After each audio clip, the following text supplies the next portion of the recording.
This is a variety show with no particular niche, baby. It's always about hanging out.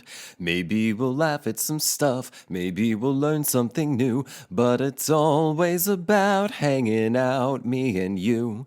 Welcome to That Thing with James. I'm your host, James. God, I can't believe I'm still making this show.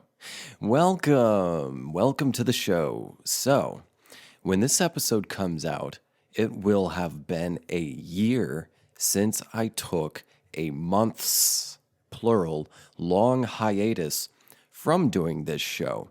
That is to say, by the time this episode comes out, it will have been a year since the big ice storm in Texas. And today I'm going to be talking just about, well, I guess it'll be kind of a meta show. So I've been talking about video games and science and other stuff lately, but today I feel weird, and I just want to talk about how plans can kind of go sideways and about the whole mess that led up to me leaving Austin, Texas, and taking a break from the show for a while. But before we get into that, this is a one-man show, but I could use your help finding stuff to talk about on the show. I mentioned I'd been talking about video games and science and stuff like that. Well, help me find more content. Help me find like topics you want me to riff on. If there's anything you want to learn about, I wouldn't mind doing a little bit of homework and giving a brief lesson. If there's a story or some like weird ass fucking article or weird trend online, like Goblin Core. I recently learned Goblin Core is a thing. Send this stuff to me. Email it to the show email, which is thatthingwithjames@gmail.com. I'm open to submissions. I will probably reply to you. And also, if you're curious, if you might want to be a guest on the show, if perhaps you want me to be a guest on your show, or if you just want to give me some much needed validation, email me at thatthingwithjames@gmail.com. Another place where you can,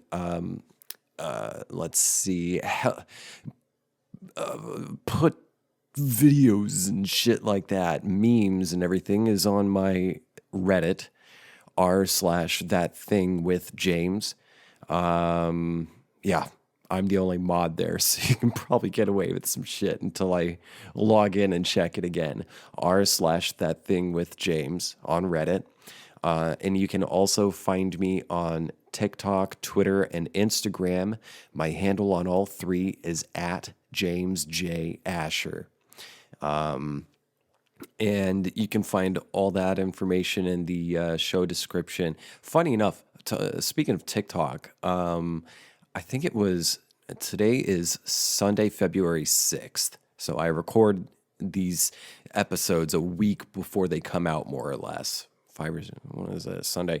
I record on Sunday, usually release on Friday.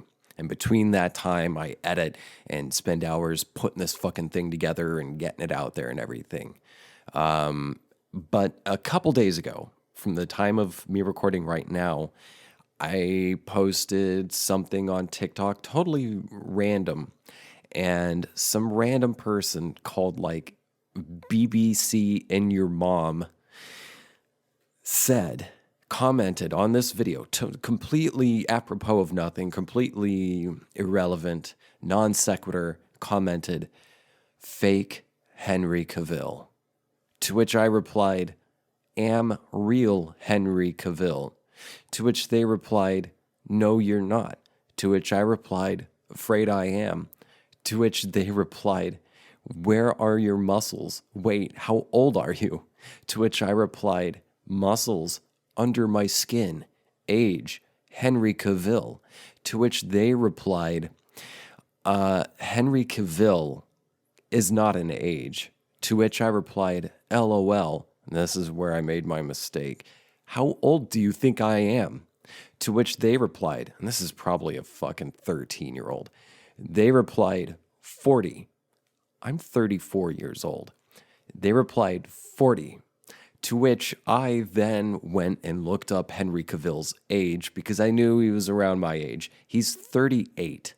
So I went back and replied, a quick web query will reveal that Henry Cavill, Henry Cavill, am 38 years old.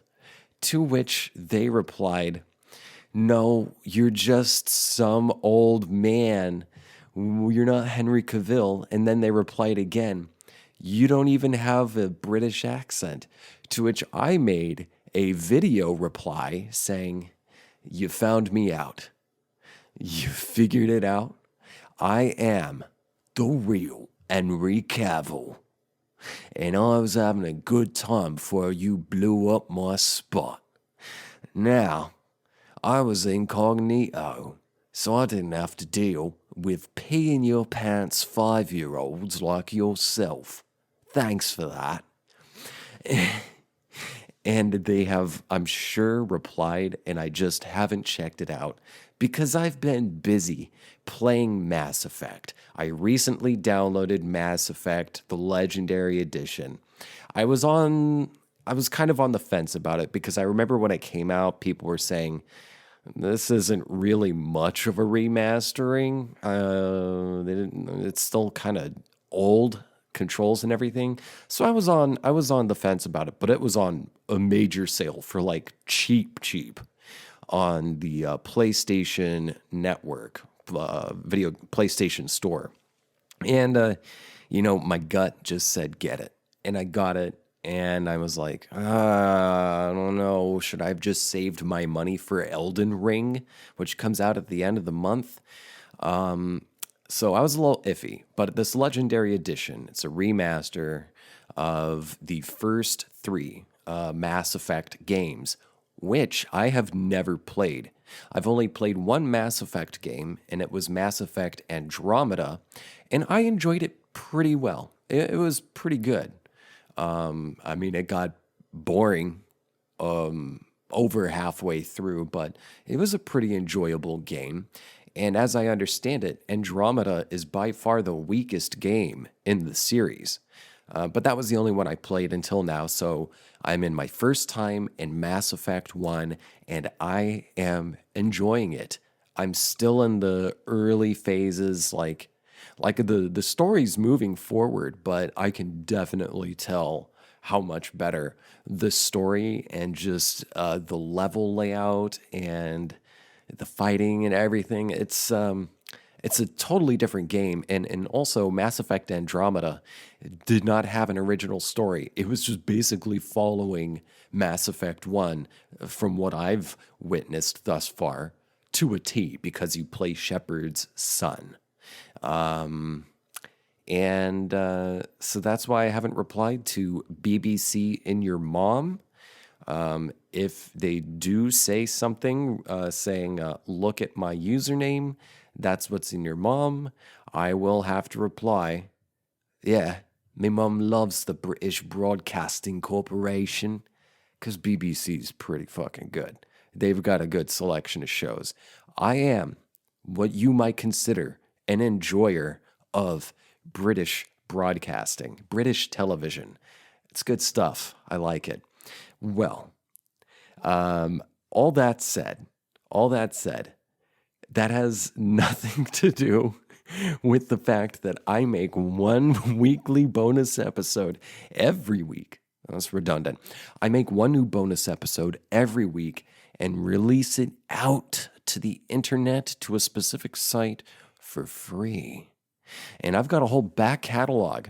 So after I record this, I'm going to be recording the 32nd, I believe it's the 32nd bonus episode since I started recording those after restarting this podcast after my hiatus, which I will get to shortly, I'm sure.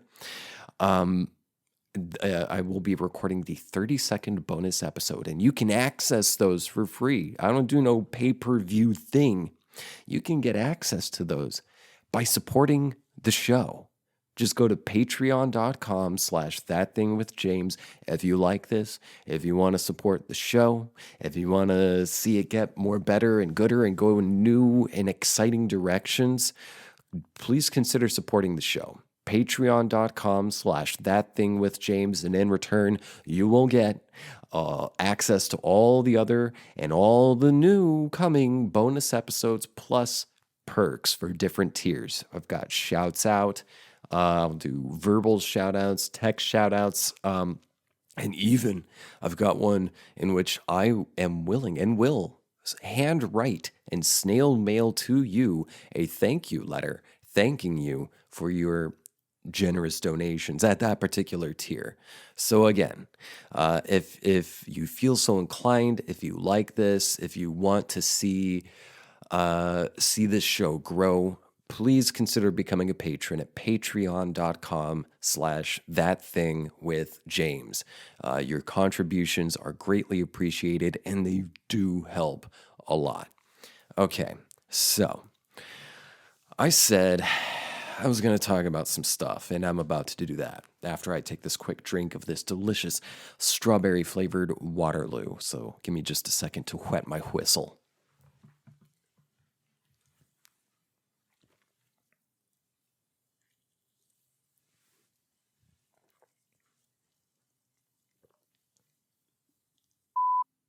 Oh man, that was tasty.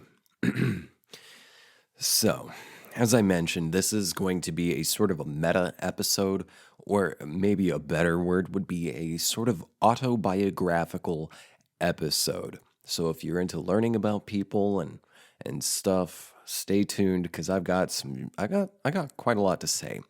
So, I mentioned a year ago, by the time this episode is out, I was in the middle of the Texas ice storm because I was at the time living in Austin, Texas, the heart of Texas. And I'm just gonna go through this. I didn't write this out. I didn't plan this out. So we're just gonna go on an adventure. I'm gonna, improvise this whole thing. We'll try to work through this story, and I'm sure we will find some lessons because I'm always about finding a lesson. What can you learn from something? What little pearl of wisdom can you find out of a difficult experience? So let's go back, shall we? In the fall of 2012, I moved to Austin, Texas, to start my acting career. I wanted, and still do, to act in the film, television, and new media industry. I wanted to be an actor for the camera. I love camera. I'm a huge fan of just film and shit like that, and I want to play. It looks fun. I appreciate it. I want to be part of it. I love it that fucking much. And so I went through all sorts of college to study for this stuff 6 years to get a graduate degree. And at the end of that, I said, I am going to pursue this for real. And I also don't want to delude myself, or so I thought. I don't know if it was just fear or if it was a smart decision. I think it was probably both. And I've been told both by many different parties. But when I finished school, I thought, okay, if I want to catch a train, I need to go where the train is. And of course, the most acting work, the places you're going to find the most acting work is New York City, and more specifically for the type of stuff I really wanted to do, Los Angeles, California. And I had very little money and no connections, nobody. I didn't know anyone in either of those cities. Plus, on top of that, I grew up in a very small rural area. And the prospect of moving to a big fucking city like that is super, mainly, the main thing was like, it was so fucking expensive. I didn't know if I would survive. I didn't know if I would just get there and then fall flat on my face and then have to return home to Oklahoma with my tail between my legs. I didn't want that to happen. I wanted to make strategic choices to set myself up for the best possible outcome. I wanted to make strategic choices that would help me secure the future that I wanted for myself. And so I was split after grad school. I was split then between Austin, Texas, and Chicago, Illinois, because unlike New York and LA, I knew people in those latter two cities. And so I visited Chicago and I visited Austin. And frankly, I like Chicago so much more. I fucking love Chicago. It's it's beautiful. It's awesome. It's Chicago. Come on. Um, and then Austin, Texas is not really. The cost of living there has exponentially grown, and it was expensive to begin with when I moved there almost, what, like 10 years ago almost. No, 10 years ago, come this October. The cost of living is exponentially grown there, but I call it the amenities offered in that city, I feel really do not justify the price tag. And Chicago, however, is an actual city and there's actual stuff there. But I ended up moving to Austin. One, because I told myself, if I'm going to be poor and struggling, do I want to be poor, struggling, and cold as fuck for most of the year? No. I want to at least be a little bit warm. And as I understood it, or as I thought, there was more film activity happening in Austin. Now, I found out when I moved there to Austin that a lot of the film stuff and TV stuff that I wanted to get in on had already passed. That was happening in the late 90s and early 2000s. So by 2012, it was winding down. By 2013, the last big TV shows that were filming there were leaving. Like it was their last months of production in Austin. And I got in on a few, like as an extra, and I auditioned a bunch for a bunch of different roles in these different TV shows. I never got that stuff. And so here's what I thought was going to happen. I thought I was going to get to Austin, and that I would, because of my credentials and because I did have a resume, I thought that that would give me a better chance at getting more work. That is work that would net me pay, one, but also SAG credits, because I wanted SAG credits so I could get more union SAG jobs. So then it would be easier for me to get a start in Los Angeles.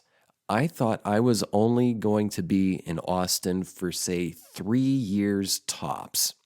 And by then, I will have the connections and the credits necessary to make it easier to get real work in LA. But I ended up staying in Austin a lot longer.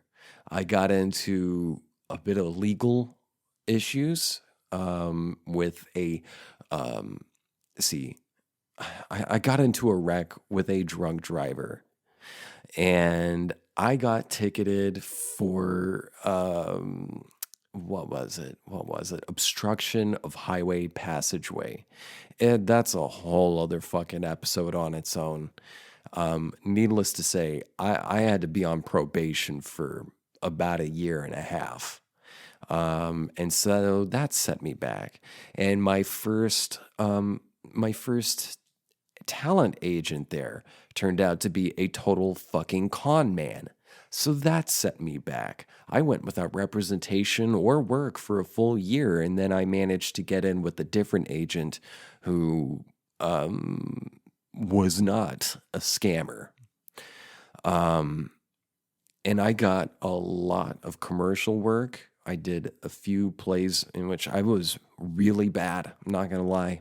I was really bad because by the time I got to that part, I was like once bit, twice shy by life. And my confidence was in the fucking dumps. And that affected my skill, my craft, my work. Um, but before I knew it, the probation was over. I got in with an agent and everything, and I'd been living in this apartment with this girl who's going to be in the bonus episode, sharing part of her perspective on this whole story too. Um, for years, for years. So before I knew it, it's 2019. And this lady, Emily, I forget, I think it might have been the end of 2019. We split, but we were still living together. And I was trying to get work and also just being a dumbass and trying out Tinder and stuff while still living with her. And I've talked about that before. Go back like a year or so. There's episodes where with me talking about that. But before I knew it, we were living together, split, and stuck in this apartment because, oh, hey, there's this thing called the COVID-19, and there's a fucking pandemic that no normal person was really suspecting. So everything shut down. Acting work shut down. And so through all of what was 2020, the years are so confusing now. For all of 2020, um, I was just kind of hiding out with her in that apartment. And I'd already been doing my day job remotely, so that wasn't a big issue. I was already home most of the time, hoping to get called for an audition for something. Um, and then the pandemic just put that to a screeching halt. But by the end of 2020, I was trying to think of next moves. What do I do? Because where I'm at right now is not working out, period. I'm just spinning my wheels still. I felt like I'd been spinning my gears for the better part of a decade. And so I was thinking of like, okay, maybe if I just suck it up and get like some tech job and save enough money to get my own place, and maybe my podcast will pick up and I can use that as some kind of steady stream of income slash work, so then I can go out to LA because I have not given up on it. I haven't given up on it. And I was getting all these plans together. I was going to make these big moves. And then February, like the night before Valentine's Day of 2021, the power went out because a big ice storm swept across the United States, from a lot of the United States. And it took out most, like the entire state of Texas pretty much lost power. And I was in a very dumpy, dilapidated apartment that probably should have been condemned already. And this woman, Emily, I love her. Although we were split at this time, We wake up on Valentine's Day freezing. We fell asleep and we were like, is the power there was plans to be rolling blackouts. That's what the Austin Energy was saying was going to happen. So they were going to turn off power in one part of Austin for, say, like an hour or two, so that they could provide power to another part, and then turn power off there and let the other place have power, just rationing power and cycling it between the different parts of Austin. That's what was supposed to happen. And so when we woke up the next morning, freezing cold, freezing cold. This apartment was nothing but holes. It was very old, nothing but holes, no insulation. Even with like 2 or 3 different space heaters, we were still freezing in like 40-degree weather in that apartment for several years. But this was a whole different level of cold. Like I couldn't feel my extremities cold. And so we figured maybe this is the rolling blackout. Let's just try to stay warm and weather this out, and wait for the power to come back on.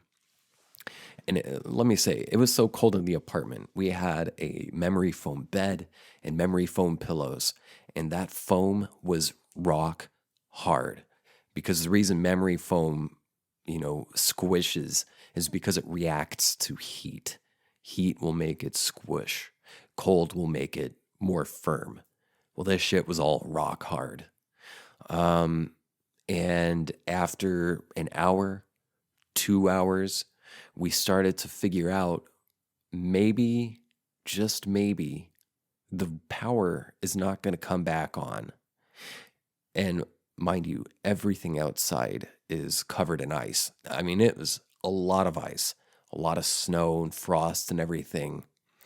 It was like being in a different world, because there had been ice storms and snow in Austin before, but this was a completely new level of winter weather. So after a few hours, I think I get a call from my mom, who says, I'm not sure power's going to come back on for you, because she had been checking on the news and was worried about us. And she called and said, you might consider getting a hotel, because I'm seeing that there are parts of Austin, mainly downtown.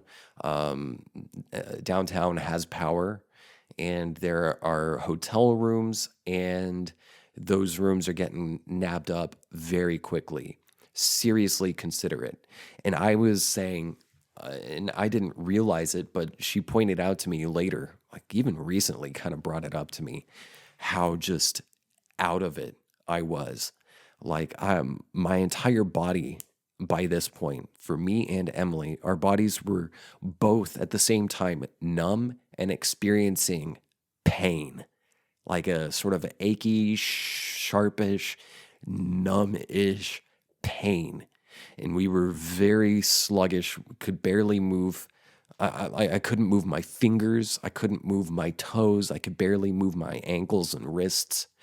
We were very pale, and it was very difficult to stay awake. Just had no energy. And apparently I was being very loopy on the phone with my mom. I was like, no, you don't need to do that. We'll be fine. The power's going to come back on. So then an hour later, I wait another hour in this stuff, and the pain and the confusion and sluggishness had only gotten worse. So I get on the phone with my mom, and I said, and she was like, dude, there's barely any rooms left. I have one room I can grab for you right now if you want me to. Give me, please tell me to get this room for you. And so I said, okay. I don't think we'll need it, but, I don't want to cost you money. She said, stop. Let me get you this room. So I said, okay, get it. And we'll go there if the power doesn't come back on. And she said, okay, well, it's going to be a few hours before it's ready for you anyway, but I just grabbed it. You got, congratulations, the one last hotel room available in Austin. And lucky for us, this was a average, decent, especially for Austin, decent price at this hotel. And we lucked out because there were so many other places that were price gouging. I'm talking $1,000 a night for a $60 to $80 room, like a fucking Motel 6 or something. There were a lot of places doing that in Austin. And so I think it was like 1 p.m. by then, and we had to wait until like 5 to get there. So we waited and tried to stay warm, and we started grabbing whatever stuff we needed just in case. And I started thinking, what if the pipes burst or something? Maybe let's grab some stuff. Let's grab really important stuff to take with us. Because as much as I don't want to admit it, Emily, I have a feeling we're not going to be coming back here soon. And so we grabbed whatever stuff we needed. I'm talking like social security cards and stuff like that. Personal computers, work computers. I had just gotten a PlayStation 5 by dumb luck. But I didn't even think to take it with me because I was just like, very important stuff, bring it with just in case. Because I suspected, of course, that the water pipes might burst and that water might flood into the apartment. And the apartment was already had holes in the floor, mold, weak spots eating away at the frame. And if we got a good flood going on in there, it was a very real concern that the apartment might collapse. And so that's what I was thinking about. And during the few hours between the time my mom booked the hotel room, thank you, Mom, and the time Emily and I took off to get to the hotel, which was like sort of on the edge of downtown. I forget what the company was. I figured out, wait, I've got gas in my car. Is my car even going to start in this cold weather? So I went outside and I see my other neighbors out there too. And apparently they had the same idea. Those who were still around, because nobody had any gas heating, we all only had electric. And in the apartments themselves, the only sort of conditioning thing they had were one or two window AC units. There was certainly no heat, and again, no insulation in these places. My neighbors are out in their vehicles warming up. So I dig my car out of the several feet of snow, and get in, and thank God it started without a problem. No, the car I had before this one, that thing would have just been dead, kaput, for good. But this car, my 2019 Ford Fusion, started up without a problem, and I had a full tank of gas. And I'd recently gotten an oil change, and the heat worked. So I had to grab Emily and get her out, and we sat in the car and warmed up, and we warmed up our hands and our feet. It was like burning pins and needles to warm up, but we managed to warm up. And when the time came, we traveled out of the apartment from 5th and Old Torf. This is where I was living. Great location. We went through the fucking icy slip and slide, and I got us to the apartment finally, or to the hotel room. And I passed by and almost got hit by so many other cars, so many other drivers that did not know how to handle winter weather driving, icy, snowy, slippery driving. But I knew how to handle that stuff, and I did. And we got there. Thank God we got there. And then there was a whole mess getting into the garage there and the wait and everything. Doesn't matter. It was a funny and frustrating experience just getting into the parking garage. But we got in there, and we ended up having to spend, I think, 5 days in that hotel room. And in that time, I learned that the pipes in my apartment did indeed burst. They burst in every apartment in the entire small complex of just this old building I lived in. Every pipe burst. Everyone's place was flooding. Everyone had ruined shit. And it was only a 2-story place. I lived on the second story. And my friend Gene, this old hippie, he lived below me. And his apartment was under like 2 or 3 feet of water. The entire ceiling in his place, all the drywall collapsed. I'm talking every bit. It was just frame and exterior. I saw it when we returned after the 5 days in the hotel. Every single bit of drywall fell off the walls, and his entire ceiling collapsed. And it was just pouring water everywhere, and he was freaking out. This poor guy lost fucking everything. I mean, everything, except for his van.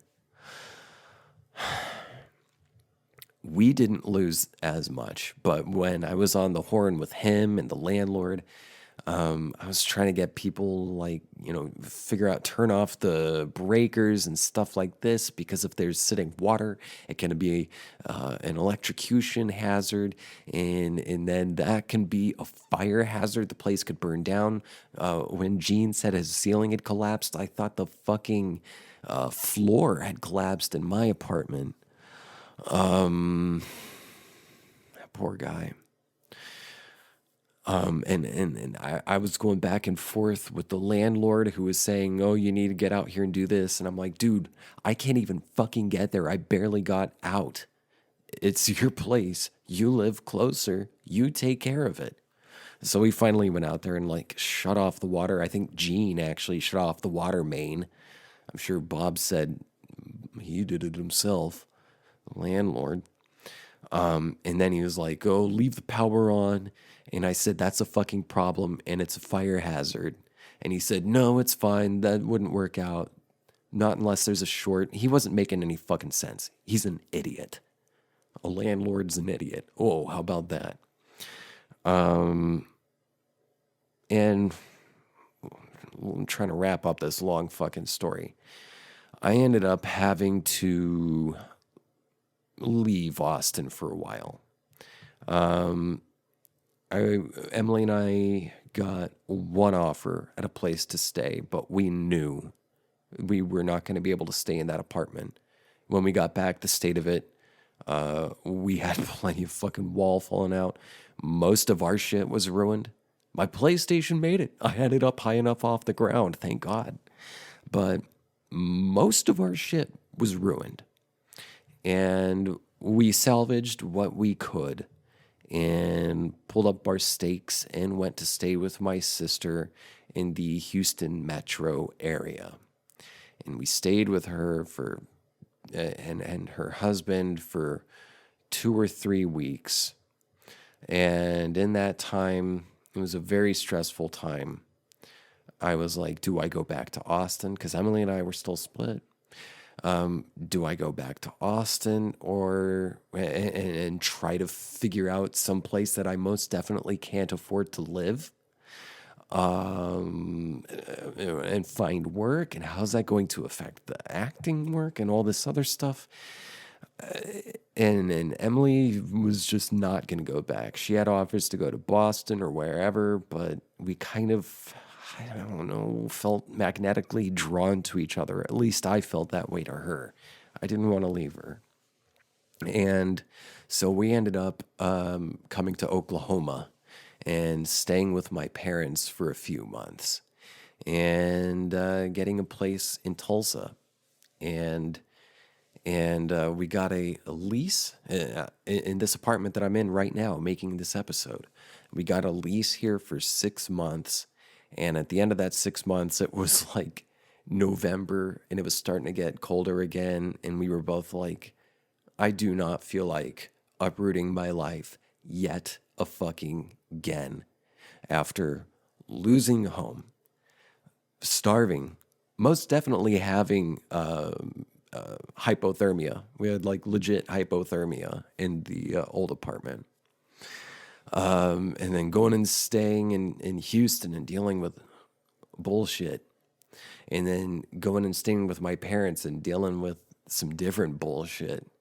And then finally, just finally starting to feel like we could catch our breaths. We didn't feel like uprooting again. So we renewed our lease for like a year. So here I am in Tulsa. And we moved into this apartment, and I've still got my day job, even though it's like, should I quit it and find a big boy job? I don't know. Should I quit this potential delusion I have that I'm ever, ever, ever going to be able to make any kind of living in the entertainment industry as a performer? I've been dealing with a lot of that, and I still am to a certain degree, although to another degree, things have changed a bit. And I'll speak on that in a minute, but after I think a couple months living in this apartment when we first moved here, I had not been doing the podcast. I hadn't done it. See, I released an episode while I was in the hotel in Austin because I had recorded it already. And I released it while I was there on the very slow Wi-Fi. And then I just didn't record anymore because, well, frankly, I was homeless. And I just didn't feel like it. But after a couple months, I think it was here, Emily asked me, and we got back together and said, let's make this work. She asked me, are you going to do the podcast again? I think because she could tell that I had too much time and was very unhappy without it. And I said, yeah, I think I will. And so I started the show up again and decided maybe I can try to put more energy into this thing. Maybe I can make this thing work out, this podcasting thing. And so I said, you know what? I'm going to double down. I'm going to try to make this fucking thing work. I'm going to try to find some kind of like niche or something to try to get more people to listen so that I could potentially get people to donate to like the new fucking Patreon thing that I'm doing. And I'll record 2 episodes every fucking week to draw people to it. And as much as I hate it, I don't expect everything to happen all at once. It's just that I don't know if it's ever going to work out. And so here I am, and I'm not really sure what else to talk about. And I hope this hasn't been like a whine fest or anything. I'm not trying to be whiny because I'm very fucking fortunate. Believe me, I know it. But I'm just also I'm being honest about what's fucking going on. What's going on, man? And sorry if you're bored. I told you at the beginning this would be sort of a meta autobiographical episode. At this point, let me say this. I sort of about a month or so ago got in touch again with an old friend that I'm in touch with off and on again, and they told me that they'd moved to and they were like, how's Austin? And I'm pretty sure I'd already told them before. They said, how's Austin? And I told them, I don't know if I told you yet, but I lost my home to the ice storm. I lost everything. I'm living in Tulsa now. To which they didn't say dick. They didn't say dick. And they were like, well, how do you like Tulsa?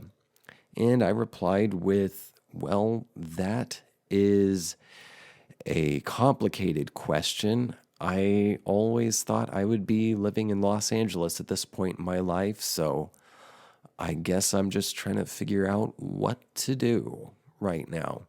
To which they didn't say dick, which says enough to me, frankly. And that reminds me, there was something I did want to talk about. It surprises me when I talk about this experience, losing my home to the ice storm, staying with family, staying with my parents for what, like 3 or 4 months. When I share this with different people, I've shared it with friends, I've shared it with family, I've shared it with the internet, and there are people who have helped me out. There's people who've, you know, empathized and everything, but there have been a surprising amount out of like the people I've dealt with. I would say 30, maybe 40% are outwardly fucking hostile. Outwardly hostile. They will make fun of me and deride me for staying with my parents. They will make fun of me and deride me for losing my home, for becoming homeless. They will bring up some politics bullshit about Democrats and renewable energy because of the ice storm, because the whole fucking Texas energy grid went down. They will deride and insult me for not having enough money. I have dealt with family members,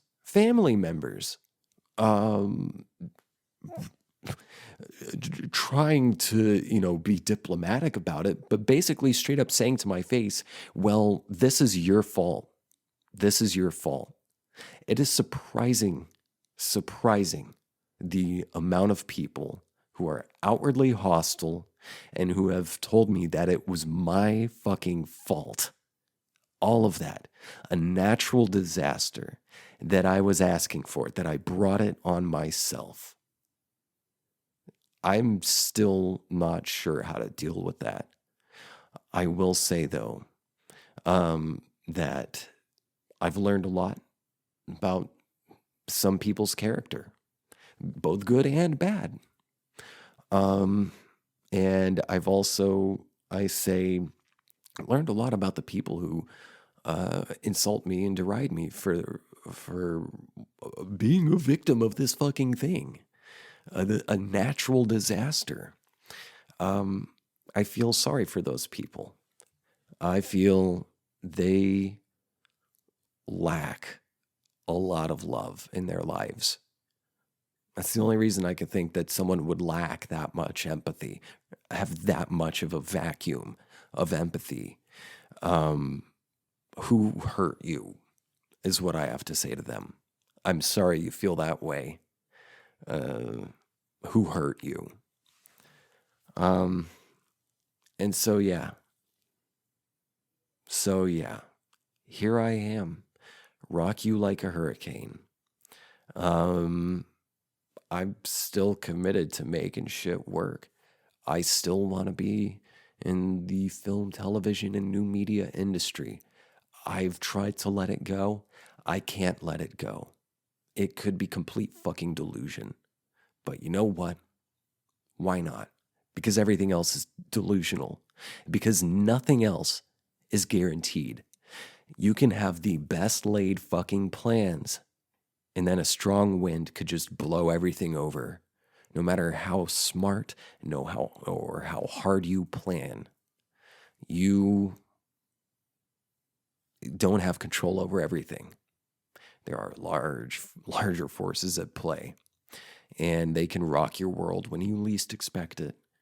And you just have to figure out how to survive. So I've found out when I make plans, they blow up in my face. I just have to follow my gut. And my gut, no matter how much I question it, no matter how uncomfortable it makes me feel, no matter how scared it makes me feel, says, keep chasing your dreams. Maybe you're a fucking clown. Maybe you're a loser. Maybe you're delusional. I don't know. But I do know the kind of life and the kind of things that make me happy. And at the end of the day, I just want to be happy. and I want to help other people be happy. You know, love you. You got to love yourself before you're able to love others, kind of a thing. Um, so yeah, that's it for this episode. I hope it wasn't a complete bore, but there are some other details about some real assholes, and also really fucking angelic people that I'll be talking about in this week's bonus episode. So if you want to check that out, you're going to have to become a patron at patreon.com/thatthingwithjames. Again, I always need your help getting content, stuff to talk about on the show. So email it to me at thatthingwithjames. Share it on my subreddit r/thatthingwithjames. And call me the real Henry Cavill on TikTok, Twitter, and Instagram. My handle on all three is at James J. Asher. All that information is in the episode description. If you made it this far into this episode, thank you for your patience. I love you, and I'll catch you next time. Bye.